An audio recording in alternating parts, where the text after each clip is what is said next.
श्रीमच्छारदपूर्णचन्द्रविलसत् स्मेराननं श्रीहरिं तुङ्गे पीठवरे स्थितं परिवृतं सद्भक्तवृन्दे यथा ताराभिर्विदमत्स्यमानमुदां तैश्चन्दने कौसुमे हारै शेखरपङ्क्तिभिश्च हृदये शुक्लाम्बरं चिन्तये। श्री अक्षरधामना अधिपति जी स्वामिनारायण बापा स्वामी बापा भगवते नमो नमः। श्री घनश्याम महाराजाय नमो नमः। श्री हरिकृष्ण महाराजाय नमो नमः। श्री सहजानंद स्वामी महाराजाय नमो नमः। श्री बापा श्री भगवते नमो नमः। श्री सद्गुरुभ्यो नमो नमः। श्री स्वामिनारायण गादीना अध्याचार्य प्रवर धर्म धुरंधर सनातन धर्म सम्राट परम कल्याणकारी जीवन प्राण स्वामी बाबा भगवते नमो नमः। पुरुषोत्तम प्रियदाजी स्वामी जी महाराजाय नमः। वर्तमान आचार्य जितेंद्र दाजी स्वामी जी महाराजाय नमः। सत्संगની અંદર મહારાજ કહે છે કે આગળ વધવું હોય, વિકાસ સાધવો હોય તો કોઈનો અભાવ, કોઈનો અવગુણ ન લેવામાં આવે તો શું થાય? આગળ વધી શકાય. કારણ કે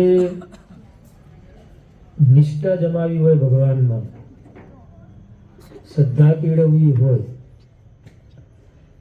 તો પણ કોઈનો પણ અભાવ અવગુણ ન હોય તો વિકાસ સાધી શકાય છે, આગળ વધી શકાય છે. સંસારની અંદર પણ જો વિકાસ સાધવો હોય તો બંગલા ગાડીવાળા થઈ શકાય છે. ઘણા સત્સંગમાં આવે એટલે દિન દિન પ્રત્યે આગળ વધતા જાય.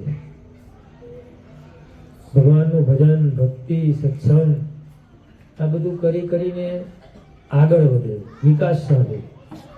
અને ઘણા સત્સંગમાં આવે, નવા નવા હોય, પરંતુ નવા નવા હોય એટલે શરૂઆતનો વાંધો ના આવે, પરંતુ પછી ધીરે ધીરે વિકૃતિ આવતી જાય, પાછા પડી જાય. ઝાડોમાં, છોડોમાં એમાં પણ એવું છે. ઘણા ઝાડ છોડ એવા હોય કે એને જેમ પાણી આપવામાં આવે એમ એમ વિકાસ કરતા જાય, એમાં ચેતન આવતું જાય. અને ઘણા ફળ કે છોડ વૃક્ષ એવા હોય કે એને પાણી આપે તો મુરઝાઈ જાય, કરમાઈ જાય, એવું પણ બનતું હોય. એટલે સામાજિક, ધાર્મિક કે તમારા વ્યવહારમાં વિકાસ સાધવો હોય, એકડો ઘૂંટવો હોય તો કોઈનો પણ અભાવ અવગુણ આ બધું ન લેવામાં આવે તો દિન દિન પ્રત્યે વિકાસ સાધતા જવાય છે. કોઈ પણ ફિલ્ડ એ આગળ વધે. હવે એકવાર એવો પ્રસંગ બન્યો કે મુક્તાનંદ સ્વામી હતા. હવે સંતો તો સ્નાન કરવા જાય એટલે સંતો મુક્તાનંદ સ્વામી સ્નાન કર્યું, ગાતેડિયું નીચે મૂક્યું, પછી સ્નાન કરી અને પછી ધોતિયું પોતે નીચોતા હતા. ત્યાં એક ભગત, એક ભાવિક ભગત હતા. હવે ભાવિક ભગત હતા, એમને મુક્તાનંદ સ્વામીને કહ્યું કે સ્વામી લાવો ધોતી હું નીચોઈ દઉં. એટલે ભાવનાવાળા હતા. એટલે મુક્તાનંદ સ્વામીએ કીધું કે ભાઈ તારી લાયકાત હજુ નથી, તારી આ લક્ષણો હજુ નથી. પેલા ભગતને થયું હું તો ખાલી ભાવનાથી કહું, પરંતુ ભગત હતા એ સ્તબ્ધ થઈ ગયા કે સ્વામી આવું કેમ બોલે છે કે મારા લાયકાત નથી, લક્ષણ નથી, મેં એવું શું કરી નાખ્યું. એટલે પછી સ્વામીને પૂછ્યું કે સ્વામી તમે આવું કેમ બોલો છો? એટલે કે છે કે તમારે હજુ આટલી કેટલા ઉંમર થઈ તમારી? તો કે આટલા વર્ષ થયા, કે 60 વર્ષ. કે તમારા ઘરવાળા સાથે વ્યવહાર છે તમારે? એમને હા પાડી. સ્વામી એનું સૂચન હતું એટલે સમજી ગયા, એટલે એમને લાગી આવ્યું, કારણ કે ભાવનાવાળા હતા એટલે એમને લાગી આવ્યું. નહીં તો બીજાને શું થાય કે સ્વામીએ આવું કીધું, હવે મારે મંદિરમાં આવવું નથી. શું કે મંદિરમાં આવવું નથી, દર્શન કરવા જવું નથી, એવું બને કે હું તો ભાવનાથી કહેતો હતો, પણ તો સ્વામી તો આવું બોલે છે. એટલે મંદિરમાં ના આવે, દર્શન કરવા. ઘણા કે મંદિરમાં જવાનું, દર્શન કરવાના, પણ સ્વામી પાસે જવાનું નહીં, કારણ કે સ્વામી કંઈક બીજું કંઈક કહે છે. કે ઘણા આવા પણ બને. પરંતુ મુક્તાનંદ સ્વામીનો એવો એમનું વ્યક્તિત્વ હતું કે ઉપદેશ એવો લાગ્યો કે એને ખૂબ લાગી આવી, અને પોતે ઘર બહાર છોડી ને પાછા સાધુ થયા, અને એ પણ મુક્તાનંદ સ્વામીના મંડળમાં સાધુ થયા. વિચારો કેવું વ્યક્તિત્વ છે. એકવાર એમને સૂચન કરવામાં આવ્યું તો માણસ જાગી ગયો. નહીં તો ઘણાને આખી જિંદગી ટકોર કરવામાં આવે પણ જાગે નહીં. અને ઘણાના જીવનમાં એવા બદલાવ આવી જાય કે એકવાર કોઈ ટકોર કરે, કે એકવાર કોઈ ઠેસ વાગે એટલે માણસ જાગી જાય, ઘોર નિદ્રામાંથી જાગી જાય. આવું બનતું હોય. તુલસીદાસજી હતા, બધા જાણીએ છીએ ને, રામાયણના રચેતા. પહેલા રચેતા વાલ્મીકી ઋષિ, વાલ્મીકી રામાયણ, અને બીજા આ તુલસીદાસજીની રામાયણ. હવે તુલસીદાસજી હતા બહુ જ્ઞાની હતા, પોતે પંડિત મોટા, બધે કથા કરવા જાય, બધું કરે. ગામોમાં એમની પ્રસિદ્ધિ. હવે સમયનું અંત થવામાં આવ્યું એટલે એમના લગ્ન કર્યા. હવે લગ્ન કર્યા પછી પત્નીમાં એમના હેત બહુ હતું. શું હતું? બહુ હેત, પ્રીત. ગમે ત્યાં જાય તો પૂછીને જવાનું, એમના વગર ચાલે નહીં. આવી પરિસ્થિતિ. હવે આવી પરિસ્થિતિ હતી એટલે એકવાર બન્યું એવું કે એમની પત્ની એમને કીધા વગર પોતાના માયકે કે સાસરીએ ચાલી ગઈ. હવે કીધા વગર જતી રહીને વરસાદનો સમય હતો. હવે પોતે બહારથી ઘેર આવ્યા, ઘેર પત્નીને જોઈ નહીં. એટલે પોતે આખું વ્યાકુળ થઈ ગયા. ક્યાં ગઈ હશે, શું થયું હશે? હવે તપાસ કરતા ખબર પડી કે પોતાની પત્ની ક્યાં ગઈ છે? સાસરીએ ગઈ છે. એટલે પછી સાસરીએ ગઈ છે એટલે ગમે તેમ કરીને મળવા તો જવું, કારણ કે આસક્તિ બહુ હતી. એટલે વરસાદનો સમય, ચોમાસાનો સમય, છતાં પણ વરસાદ ચાલુ. હવે એક ગામથી બીજે ગામ, તો વચ્ચે પાછી નદી તળાવ આવે, તળાવ ઓળંગવાનું. એટલે તળાવ ઓળંગતા રાતના અંધારામાં પોતે કોઈક લાકડા જેવું હશે એના ઉપર બેસીને પાછા સામે કિનારે ગયા. હવે પોતાના પત્નીના ગામે ગયા, રાતનું અંધારું થઈ ગયું. હવે બીજે માળે રહેતા હતા. જવું ક્યાં? તો કે દોરડા જેવું દેખાણું, પકડી એને ચડી ગયા. હવે પોતાની પત્નીને જગાડી, જાગ્યા તો વિચારો પડી ગયા કે આટલી રાતે તમે અહીંયા? તો કે મને કીધા વગર કેમ આવી ગઈ? એમ જ્યાં કીધું એટલે એમની પત્નીએ એટલો જ જવાબ આપ્યો કે તમે મારામાં જેટલું હેત છે, પ્રીત છે, આસક્તિ છે, એવી જો ભગવાનમાં પ્રીત, હેત અને આસક્તિ થઈ જાય તો તમારું કામ થઈ જાય. આટલું કીધું. તુલસીદાસને લાગી આવી કે પોતે આટલું બધું છોડીને આટલી બધી મહેનત કરી, રાતના અંધારામાં અહીં આવ્યો ને પોતાની પત્ની આવું બોલે છે. બસ એને પછી આસક્તિ, હેત બધું તોડી નાખ્યું. અને પછી કારણ કે જે અંધારામાં જે લાકડું ગણતો હતો એ તો સબ હતું, અને જે દોરડું હતું એ સાપ હતો. કારણ કે મળવાની આતુરતા એટલી બધી હતી કે પોતે શું છે, કઈ વસ્તુ છે એની ભાન પણ રહી નહીં. એટલે આસક્તિ આવી છે. પણ એકવાર ચોટ વાગી પછી બધામાંથી એ તાળી તોડી નાખ્યું અને પોતે મોટા ઋષિ તુલસીદાસજી બની ગયા અને રામાયણની રચના કરી. એટલે એકવાર જેને ઠેસ વાગે જાગી જાય તો શું કામ થઈ જાય. ઘણાને આખી જિંદગી જગાડો તો જાગે નહીં. જાગે ના જાગે. એ ભગવાન અને સત્પુરુષો છે,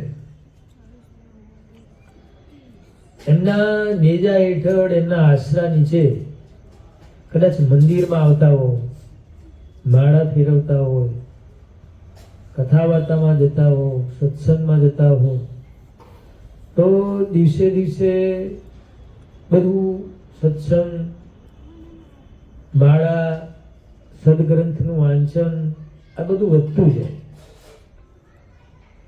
અને વધતું જાય એટલે પોતે પણ સત્સંગમાં આગળ વધતો જાય.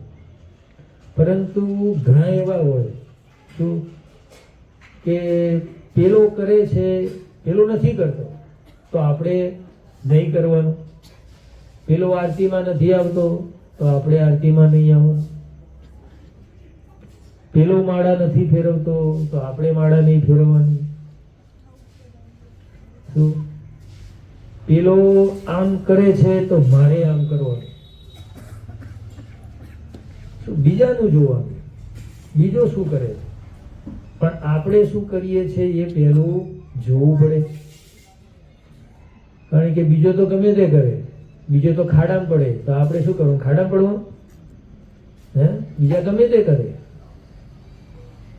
પરંતુ આપણે શું કરવાનું છે એ આપણે નક્કી કરવાનું. કારણ કે બાપાશ્રી પોતાની વાતોમાં કહે છે કે ભગવાનને મોટાએ નિયમ આપ્યો હોય કે ભાઈ બાપાશ્રીની વાત એક વાંચવાની, વચનામૃત વાંચવાનું. હવે આ નિયમ કોના માટે આપ્યો? સૌના માટે આપ્યો છે. હવે આપણે પાડીએ નહીં તો ભાઈ ભગવાનને સત્પુરુષ કેટલું કામ કરે? કારણ કે આપણે વર્તન તો કરવું જ પડે. કોના માટે કરવાનું છે? પોતાના માટે કરવાનું. આપણે એક ડગલું ચાલીએ તો ભગવાન કંઈક સહાય કરે, પણ આપણે કશું ન કરીએ તો શું થાય? પ્રથમ તો આપણે જ ચાલવું પડે, પછી ભગવાન આગળ તમને સહાય કરે. પછી આપણે હાથ દઈને બેસી રહીએ તો ચાલે? આપણે એક સ્ટેપ તો આગળ વધવું જ પડે, પછી ભગવાન સહાય કરે. એ વગર સહાય કરે નહીં. એટલે ધર્મશાસ્ત્ર આવું છે કે એને ચલાવવું પડે તો ચાલે, નહીં તો ચાલે નહીં. શું? બાકી બીજો બધો વ્યવહાર એવો છે ને આપમેળે ચાલે છે. પરંતુ આ ધર્મનું કામ એવું છે ને એને ધક્કા મારીને ચલાવવું પડે, એમને એમ ચાલે નહીં. કારણ કે એને ધક્કો મારો ગાળાનો તો આગળ વધે. અને બધાને કહેવું પડે ભાઈ આવજો આવજો, કથામાં આવજો, સત્સંગમાં આવજો, આવું બધું કહેવું પડે. પરંતુ બીજા વ્યવહારમાં છે ને એ કહેવું નહીં પડે, એ ઓટોમેટિક બધા આવી જશે. પરંતુ જ્યારે ધર્મની વાત આવે, સત્સંગની વાત આવે ત્યારે બધાને કહેવું પડે. કારણ કે ધર્મને ચલાવવું પડે. અભ્યાસે ન કોંતે, કોઈ પણ વાત સિદ્ધ કરવી હોય તો શું સતત અભ્યાસ કરવો પડે. નાના છોકરાને આગળ વધવું હોય, બરાબર, તો એ છોકરાને સતત શું કરવું પડે? એના મા બાપ શું કહે છે? બેટા ભણવા બેસ, કહે છે ને? કેમ? અભ્યાસ. અભ્યાસ કરવાથી કોઈ પણ વસ્તુ સિદ્ધ થઈ શકે છે, એ વગર સિદ્ધ થઈ શકતી નથી. થાય છે? કારણ કે બધા મા બાપને એમ હોય કે મારો દીકરો આગળ જાય, વિકાસ કરે, ભણે ગણે અને કંઈક બને. બધા મા બાપની એવી ઈચ્છા હોય છે. કોઈ મા બાપ એવું નહીં વિચારે કે મારો છોકરો પાછળ રહી જાય. કોઈ નહીં વિચારે. બધાને આગળ વધવું છે. પરંતુ મહારાજ શું કહે છે? અભ્યાસે ન કોંતે. કોઈ પણ વસ્તુ કે આલોકમાંય પણ સિદ્ધિ મેળવવી હોય કોઈ પણ કાર્યની તો શું કરવું પડે? મહેનત કરવી પડે, એની પાછળ પડવું પડે, ત્યારે સિદ્ધ થાય. એ વગર સિદ્ધ થઈ શકતી નથી. મર્દનમ મર્દનમ ગુણવર્ધનમ. એટલે કોઈ પણ ઔષધ હોય તેને વારંવાર તમે રગડવા, એટલે એ મિક્સ કરવામાં આવે, લવટવામાં આવે, ત્યારે એમાં ગુણનો વધારો થતો જાય છે. એટલે કોઈ પણ જગ્યાએ ધારે કે કૂવો કરવો હોય, બરાબર, આ તો સામાન્ય દ્રષ્ટાંત. એ કૂવો કોદાળી લઈને મંડો તો એ જ જગ્યાએ સતત ખોદવામાં આવે. આ તો 2-3 ટચકા મારો કે પાણી નથી નીકળતું, ચાલે. સતત તમે ત્યાં કુહાડીના ત્યાં ખોદવામાં આવે જમીનમાં, ત્યારે 150-200 ફૂટે પાણી આવે. પરંતુ સેજ ખોદો ને પછી થાકી જાવ, કંઈ તો પાણી નથી, પછી બીજે ખોદવા માંડો તો પાણી મળે? પાણી મળતું નથી. એક જ જગ્યાએ સતત ખોદવામાં આવે તો જ પાણી મળે છે. અને આ લોકમાં પણ એવું હોય છે કે રોટલો બનાવવો હોય તો શું કરવું પડે? એને બહુ શું કરવું પડે? ભેણો પડે ને બધા. રોટલામાં એવું હોય કે વધારે મસળો ને એટલે વધારે મીઠો થાય અને પાછો ફૂલે. પછી કઢીમાં પણ એવું છે. કઢી હોય, કઢી બનાવ્યા પછી એમ કહેવાય છે કે 100 વાર ઉકાળવી પડે. કેટલી વાર? 100 વાર ઉકાળો ત્યારે કઢી હારી થાય. માલપુઆમાં પણ એવું છે. માલપુઆ ઘીમાં બને તો માલપુઆ બનાવો એમાં પણ કાણા થોડા વધારે પડવા જોઈએ. એટલે શાસ્ત્રોક્ત નિયમ છે. એટલે બાળકોને જો આગળ વધવું હોય, વિકાસ સાધવો હોય, તો દિવસની અંદર કેટલા 3 કલાક તો એને મહેનત કરવી જ પડે. તો કોઈ પણ વસ્તુની એને સિદ્ધિ મળે, બાકી સિદ્ધિ મળે નહીં. થોડું વાંચ્યું પછી બેસી જાઓ, કલાક વાંચ્યું તો ના ચાલે. 3 કલાક તો દિવસમાં એને વાંચન કરવું પડે, ત્યારે જે આગળ વધી શકે, વિકાસ સાધી શકે. તબલા વાદક હોય કે પેટી વાદક હોય કે કોઈ પણ આ લોકની વિદ્યા શીખવી હોય, ભણતર શીખવું હોય, તો પણ શું કરવું પડે? 3 કલાક સતત મહેનત કરવી પડે. અને તમારે એકદમ માસ્ટર બનવું હોય, પાવરફુલ બનવું હોય, કોઈને ભણવામાં, કોઈને તબલામાં, કોઈને પેટીમાં, ગમે તે A to Z, કોઈ એન્જિનિયર, કોઈ ડોક્ટર, કોઈ મેડિકલ, ગમે તે લો, સિવિલ એન્જિનિયર, કોઈ પણ ફિલ્ડ હોય એની અંદર તમારે જો માસ્ટર બનવું હોય તો શું કહે છે? 10,000 કલાક શું મહેનત કરવામાં આવે તો એ ફિલ્ડમાં એ આગળ વધી શકે. હવે 10,000 એટલે વર્ષની અંદર તમે જુઓ તો દિવસના 3, તો 1 વર્ષના 1,000, એટલે 10 વર્ષ સુધી તમે સતત એક જ ફિલ્ડમાં મહેનત કરો ત્યારે તમે વિદ્વાન બની શકો, એમાં માસ્ટર બની શકો. કોઈ ડોક્ટર બની શકે, કોઈ એન્જિનિયર બની શકે ને, કોઈ પેટી વાદક, કોઈ તબલા વાદક. એટલે 10 કલાક કહે છે ને આપણા શાસ્ત્રકારો 12 કલાક કહે છે કે 12 કલાક મહેનત કરો ત્યારે સિદ્ધ થાય. કારણ કે 12મું ધોરણ પતે પછી જ તમે કોઈ પણ ફિલ્ડ નક્કી કરી શકો છો. કોઈ સાયન્સમાં જાય, કોઈ કોમર્સમાં જાય, કોઈ આર્ટ્સમાં જાય. કયું ધોરણ છે? 12મું ધોરણ છે. અને તમે જુઓ તો કોઈના લગ્ન થઈ જાય તો શરૂઆતમાં થોડા આઘું પાછું, ઊંધું થતું, બોલાચાલી, ડખા ઝઘડા આ બધું થાય. પરંતુ 10-12 વર્ષ લગ્નના થઈ જાય પછી ડખા થાય? પછી નહીં થાય.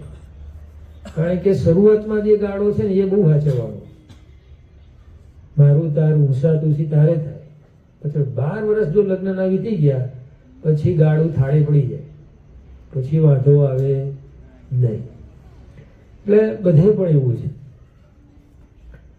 દીકરી પરણીને ગઈ હોય, હવે મા બાપનું ઘરમાં રાજ ચાલી ગયું હોય, ભાઈ બહેનનું રાજ આવી ગયું હોય, હવે આવા સમયમાં દીકરી ત્યાંથી સાસરી પાછી આવે તો ચાલે ભાઈ? એનું ના ચાલે. એટલે કોઈ પણ વસ્તુની સિદ્ધિ કરવી હોય તો સતત મહેનત કરવી પડે.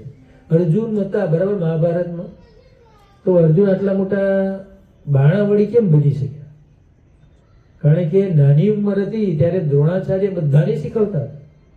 5 પાંડવોને શીખવે, 100 કૌરવોને શીખવે, બધું જ્ઞાન આપતા હતા. જ્ઞાન તો એક જ આપતા હતા, બધાને સરખું શીખવાડતા હતા. અને કોઈ પણ શિક્ષક હોય પોતાના જે વિદ્યાર્થીને સરખું જ જ્ઞાન આપે. કોઈ નાનો, કોઈ મોટો, કોઈ ઊંચ, કોઈ નીચ, કોઈ હોતું નથી. બધા સરખા હોય છે અને બધાને એક સરખું જ ભણાવે છે. પરંતુ એક પહેલો નંબર લાવે છે, એક બીજો નંબર લાવે છે, એક નપાસ થાય. કારણ શું? અભ્યાસ. જે માણસ નપાસ થાય છે, જે છોકરો, એ અભ્યાસ કરતો નથી, ભણતો નથી, મહેનત કરતો નથી, એટલે નપાસ થાય છે. અને જે મહેનત કરે છે, અભ્યાસ કરે છે, ભણે છે, એ સારા માર્ક લાવે છે, ટકાવારી લાવે છે. એટલે અર્જુન સતત દ્રોણાચાર્ય જે પણ શીખવે એની પાછળ મહેનત કરે. રાતે પણ શું કરે? બધા આરામ કરતા હોય અને પોતે બાણની પ્રેક્ટિસ કરતા હોય. હવે એકવાર દ્રોણાચાર્ય આવે રાતમાં, કહે છે કે શું કરે છે? તો કે ગુરુજી, તમે જે મને જ્ઞાન આપ્યું છે એ જ્ઞાન સિદ્ધ કરવા બાણ વિદ્યા શીખું છું. ત્યારે દ્રોણાચાર્યને થઈ ગયું કે મારો આ વિદ્યાર્થી છે એ આગળ જશે. થાય ને? એ વગર આગળ જઈ શકે નહીં. એટલે અભ્યાસ સતત જરૂરી છે. અને મોટા મોટા જે વાયોલિન વાદક થઈ ગયા એમને પૂછવામાં આવે કે તમે આ વાયોલિન સારી રીતે કેવી રીતે વગાડી શકો છો? કારણ કે એનો જ્યારે પ્રોગ્રામ હોય ત્યારે પ્રોગ્રામમાં $2,000 ટિકિટ હોય. એટલો મોંઘો પ્રોગ્રામ કરે. ખાલી પોતે હાથ વાયોલિન ઉપર મૂકે અને રણકા વાગે અને માણસો તાળીઓ પાડે. હવે આવો મોટો વાયોલિન વાદક, હવે એને એક છોકરાઓ છે, આ બધા છોકરા બેઠા, અને છોકરાઓએ પૂછ્યું કે મારે તમારા કરતાં પણ વધારે સારા વાયોલિન વાદક બનવું છે, તો કે મારે શું કરવું જોઈએ? ત્યારે એ વાયોલિન વાદકે બહુ સરસ જવાબ આપ્યો. એમને કીધું કે હું કેટલો 6 વર્ષનો હતો, 6 વર્ષના છોકરા બેઠા બરાબર, એમ શું બીજી ખબર પડે? કે હું 6 વર્ષનો હતો ને ત્યારે 6 કલાક વાયોલિન વાદન વગાડતો હતો. તો 6 વર્ષનો છોકરો 6 કલાક સતત દિવસની પ્રેક્ટિસ કરે, ત્યારે કે 55 વર્ષે હું તે હવે બરાબર થોડો રેડી થયો છું. કેટલી બધી મહેનત કરવી પડે વિચાર.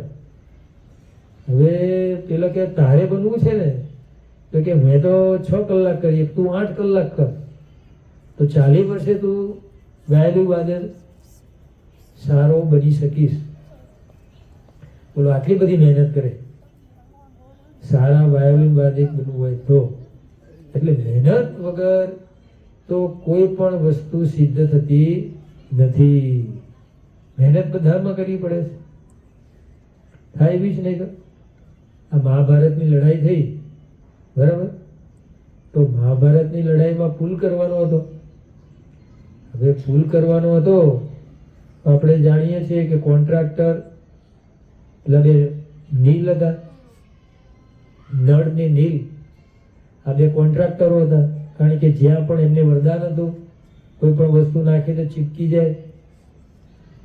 એટલે પછી બધા વાનરો શું કરે? પથરા લાવી અને કોને આપે? નળ ને નીલને આપે. એટલે નળ અને નીલ શું કરે? દરિયામાં નાખે, તરત ત્યાં ચોંટી જાય. આવી રીતે આખો પુલ બનાવવામાં આવ્યો શેઠ શ્રીલંકા સુધી. ત્યારે એક ખિસકોલી હતી. હવે ખિસકોલીનો આપણે જાણીએ છીએ કામ શું કર્યું, એને જે પથરા હોય ને ત્યારે પોતે રેતી લાવે, બહારથી રેતી લાવે, રગડે, પછી પોતાના શરીર પર લગાડે, જ્યાં પેલો પથ્થર હોય ને ત્યાં વચ્ચે પૂરે. આવું કામ કરતું. એટલે આ બધું જોયું એટલે શ્રીરામજી હતા, રામચંદ્રજી, એમને ખૂબ પ્રસન્નતા થઈ. એટલે એ ખિસકોલીને પોતાના હાથમાં લીધી, ખિસકોલીના હાથમાં લીધી અને પ્રસન્નતાથી હાથ ફેર્યો ખિસકોલી ઉપર. તો ખિસકોલીને કેટલા પટ્ટા પડી ગયા છે, કાળા પટ્ટા છે ખિસકોલી. જ્યારે ખાલી ઇન્ડિયાની જ ખિસકોલી એવી છે એને પટ્ટા છે. વિદેશની ખિસકોલી જોશો ને તો એને પટ્ટા નહીં હોય. વિચાર કરો, રામચંદ્રજીએ ખાલી હાથ ફેર્યો એવા આશીર્વાદ રૂપ ખિસકોલીને આજે પણ પટ્ટા છે. એટલે પ્રસન્નતાનું કામ આવું છે. પ્રસન્નતા વગર પણ સિદ્ધિ મળે નહીં. અને પહેલા જે જમાનો હતો એ જમાનો કયો હતો? પશુપાલન હતો. કે કોઈના ઘેર 10 પશુ હોય તો મોટો કહેવાય, કોઈને 20 પશુ હોય, ભેંસ હોય, ગાયો હોય તો મોટા કહેવાય, કોઈને 50 હોય, કોઈને 100 હોય. સમય એવો હતો. પછી સમય બદલાણો, સમય રૂપિયાનો આવ્યો કે કોઈને લાખ રૂપિયા હોય તો મોટો કહેવાય, કોઈ 2 લાખ વાળો મોટો, કોઈ 50 લાખ વાળો, કોઈ કરોડ વાળો, કોઈ 2 કરોડ વાળો.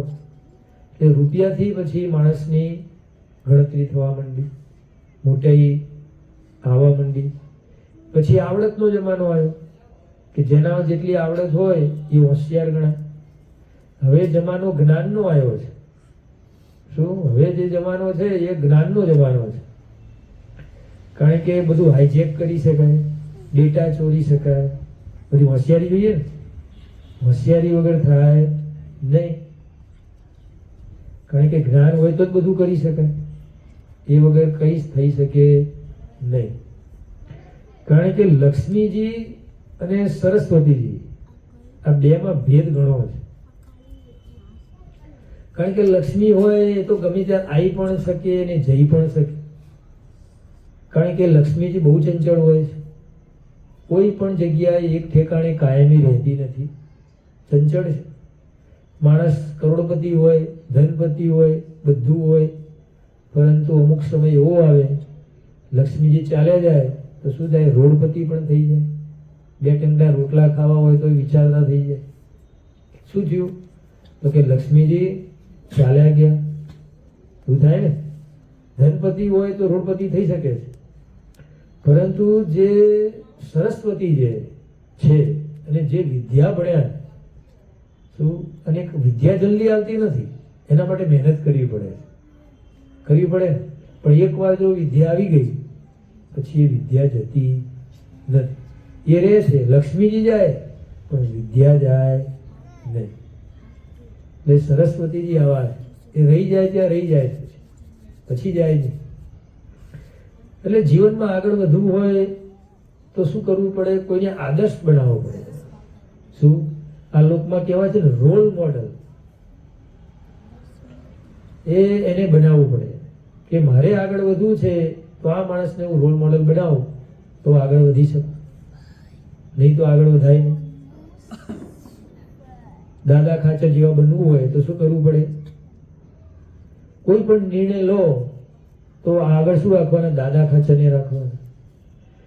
કે મને આ પ્રોબ્લેમ આવ્યો છે, મને આ મુશ્કેલી આવી છે, તો દાદા ખાચર હોય તો શું કરે? પહેલો પ્રશ્ન એ થાય. તો કોઈ ખોટું કામ ના થાય. નહીં તો ખોટું કામ થઈ શકે છે. કારણ કે કોઈ પ્રસંગ હોય, બહાર ગયા હોય તો બધું ભાઈ લસણ ડુંગળી વાળું હોય તો એ બિચારા પોતાના સંબંધી હોય, ના ખાવ તોય તકલીફ, સંબંધ બગડે. હવે એને કહો તોય તકલીફ, તો કરવું શું? કારણ કે અત્યારે બહાર તો બધું મિક્સિંગ હોય. તો આવા સમય શું વિચાર કરવાનો? હું છું પણ આ જગ્યાએ દાદા ખાચર હોય તો શું કરે? પેલા રોલ મોડલ આપણો આ હતા તો એ શું નક્કી કરવાનું? દાદા ખાચર હોય તો આવા સમયે આવું ખાય કે ના ખાય? હવે આવો પ્રશ્ન કરો તરત ખબર પડી જાય કે દાદા ખાચર હોય તો ન ખાય. તો આપણે શું કરવાનું? નહીં ખાવાનું. નક્કી થઈ ગયું. એકવાર અમેરિકાના પ્રેસિડેન્ટ હતા રૂઝવેલ્ટ. હવે એમને પૂછવામાં આવ્યું કે તમે અમેરિકાની આજે વિકાસ કર્યો છે, આટલો બધો આમ દેશ આગળ લઈ ગયા છે, આટલા બધા તમે ઝડપથી નિર્ણય લો છો, તેનું શું કારણ છે? અને જે પણ નિર્ણય લો છો એક પણ ખોટો પડતો નથી. તમે નિર્ણય કોઈ પણ કરો તો કદાચ 50માં 10 ખોટા પડે, 40 સાચા પડે, 100 નિર્ણય કર્યા હોય તો કદાચ 70-75 કદાચ સાચા હોય, બીજા 20-25% તો ખોટા જ પડે. તો તમે જે પણ નિર્ણય કરો છો એ બધા સાચા કેમ પડે છે? અને જે પણ કાર્ય કરો છો બધું સાચું પડે, બધું સિદ્ધ થઈ જાય અને તમે ખોટા પડતા નથી. એનું કારણ શું છે? હવે અમેરિકાના પ્રેસિડેન્ટને આવું પત્રકારે પ્રશ્ન કર્યો કે છે કે તમે કોઈની સલાહ લો છો કે શું? કોઈ સલાહ લેતા હો તો પણ એવું બને? કોઈ માણસો રાખ્યા હોય એવા બુદ્ધિશાળી માણસો, એને પૂછીને કરતા હો તો પણ આવું બનતું હોય. ત્યારે રૂઝવેલ્ટ એમ કહે છે કે ભાઈ એવું કંઈ પણ મારામાં નથી, હું કોઈની સલાહ લેતો નથી, કોઈ એવો વિદ્વાન માણસ પણ મેં હાયર કર્યો નથી, એવું કશું જ નથી મારા. તો કે એવું શું કામ કરો છો તમારા બધા નિર્ણયો સાચા પડે? કંઈક તો હશે ને તમારા. ત્યારે કહે છે કે મારા રોલ મોડેલ તરીકે મેં અબ્રાહમ લિંકનને રાખ્યા છે, અમેરિકાના પૂર્વના પ્રેસિડેન્ટ, કે મેં અબ્રાહમ લિંકનને મારા રોલ મોડેલ રાખ્યા છે. હવે હું જે પણ નિર્ણય કરું છું ત્યારે 30-40 મિનિટ મારી ઓફિસમાં બેસી રહું છું, મનોમંથન કરું છું કે આ વસ્તુ થઈ તો મારાથી આમ કરાય કે ન કરાય, આવી રીતે નિર્ણય કરું છું. અને પછી વિચારું છું કે મારી જગ્યાએ અત્યારે અબ્રાહમ લિંકન હોય તો એ શું નિર્ણય કરે, એવું શું નિર્ણય કરીને આનું પ્રતિપાદન કરે. હવે અબ્રાહમ લિંકન આમ ન કરે તો મારે નહીં કરવાનું, આમ કરે તો મારે કરવાનું. એવી રીતે હું બધા નિર્ણય લઉં છું. આમ જ્યાં વાત કરી ત્યારે ખ્યાલ આવ્યો કે આદર્શ તરીકે કોને રાખ્યા? Abraham Lincoln. એટલે જીવનની અંદર મહારાજ વચનામૃતમાં પણ કહે છે કે બાપાશ્રી વાતોમાં પણ કહે છે કે ઠરાવ રાખવાના. કોઈ દાદા ખાચર જેવા, કોઈએ રાજબાઈ, લાડુભાઈ, જીવુબાઈ એમના જેવા બનવાના ઠરાવ રાખવાના. કોઈએ મુક્તાનંદ સ્વામી, નિત્યાનંદ સ્વામી, બ્રહ્માનંદ સ્વામી તેમના જેવા બનવાના ઠરાવ રાખવાના. કોઈએ નાના બાળકો હોય તો એને એવી રીતે, કોઈ આગળ વધ્યા હોય એના ઠરાવ રાખવાના. બધાને અલગ અલગ. એટલે આગળ વધવું હોય તો પોતાના આદર્શ તરીકે બધાને રાખવા જ પડે. ક્રિકેટર હોય તો એને શું આદર્શ રાખે છે કે તેંડુલકર પહેલા હતા તે કેવું રમતા હતા, એની જેમ બધાને આદર્શ ઠરાવ રાખવા તો જ આગળ વધી શકાય. દેવ ભૂતવા દેવ્ય છે. શું દેવ જેવું પવિત્ર થઈને દેવની પૂજા કરે તો દેવ અંગીકાર કરે, તે વગર અંગીકાર કરે નહીં. એટલે જીવનની અંદર ભગવાન અને સત્પુરુષો એવા છે કે એમનું શરણું સ્વીકારે તો કોઈ પણ વસ્તુ જે સિદ્ધ થતી ન હોય એ પણ સિદ્ધ થઈ જાય. કારણ કે ભગવાનને મોટાનો એવો પ્રૌઢ પ્રતાપ છે કે નિર્જીવ વસ્તુ પણ પોતે એમાં પણ ચેન્જ આવી જાય છે. કારણ કે આપણે જાણીએ છીએ કે રાજકોટની અંદર જ્યારે ગોપાળ બાપા સભા કરીને બેઠા હતા, હવે સભા કરીને બેઠા હતા, સભા ચાલતી હતી, પછી બોરડીનું ઝાડ હતું. બોરડીનું ઝાડ હતું તો બોરડીની ઝાડમાંથી જે રૂમાલ પહેર્યો તો પાઘડી પહેરી હતી, એ પાઘડીમાં કાંટા ભરાઈ ગયા અને કપડું ફાટી ગયું. એટલે ગોપાળ બાપા એટલું જ બોલ્યા કે તમે બોરડી છે કે તે તારા સ્વભાવ ન મૂક્યા. આટલી જ્યાં વાત કરી એટલામાં તો બોરડીમાંથી જે બધા કાંટા હતા બધા કાંટા ખરી પડ્યા, નીચે પડી ગયા અને પછી ક્યારેય એ બોરડીને કાંટા ઉગ્યા નથી. આવો પ્રૌઢ પ્રતાપ આપણા ગોપાળ બાપાએ બતાવ્યો. વિચારો. બાકી બોરડી કદી સ્વભાવ ઊંઘે પોતાનો, એ કાંટાવાળી જ હોય. પણ એ બોરડી આજે પણ રાજકોટમાં છે. આજે 250 વર્ષ વીતી ગયા પણ એ બોરડીને આજે પણ કાંટા આવતા નથી. હા, એમાંથી કદાચ બીજી બોરડી બનાવવા આવે લઈ તો એને પાછું કાંટાવાળી બને, પણ જે મૂળ છે એ બોડી તો આજે પણ કાંટા વગરની. એટલે ભગવાન અને મોટાનો પ્રૌઢ પ્રતાપ એવો છે, જે પણ કાર્ય સિદ્ધ કરવા માગે એ સિદ્ધ થાય છે. અને એમના પ્રૌઢ પ્રતાપથી આપણે પણ જો એમના કહેલા ધર્મ પ્રમાણે રહેવામાં આવે તો એનાથી પણ આપણને આપણું કાર્ય સિદ્ધ થાય છે. આજે આ સભાના યજમાન કૃપાલ પ્રવીણભાઈ યોગી પોતાની બર્થડે નિમિત્તે અને પિતાશ્રી પ્રવીણભાઈને નોકરીમાં અને માતુશ્રી જ્યોત્સનાબેનને ગૃહ ઉદ્યોગમાં બાપા ભેગા પડે ને બા દાદા નાના નાની શરીરનું સ્વાસ્થ્ય સારું રહે તે નિમિત્તે તેમજ ઘનશ્યામ મહારાજ બાપાશ્રી સ્વામી બાપા તેમના પ્રસન્નતાને અર્થે તેમને આ સભાનું આયોજન કર્યું છે. માટે જે નિમિત્તે આ સભા કરવામાં આવી છે તેના દરેક કાર્યમાં બાપા સ્વામી બાપા ભેગા પડે એવી પ્રાર્થના કરીએ છીએ. એટલું કહીને મારી વાણીને હું વિરામ આપું છું. બોલો અક્ષરધામના અધિપતિ સ્વામિનારાયણ બાપા ઘનશ્યામ મહારાજની જય. હરે કૃષ્ણ મહારાજની જય. સહજાનંદ સ્વામી મહારાજ બાપા શ્રીની જય. સદગુરુ શ્રીની જય. સ્વામિનારાયણ ગાદીના આદ્યાચાર્ય પ્રવર ધર્મ ધુરંધર સનાતન ધર્મ સમ્રાટ હરે જીવન પ્રાણ સ્વામી બાપાની જય. શિક્ષાપત્રી દ્વિશતાબ્દી મહોત્સવની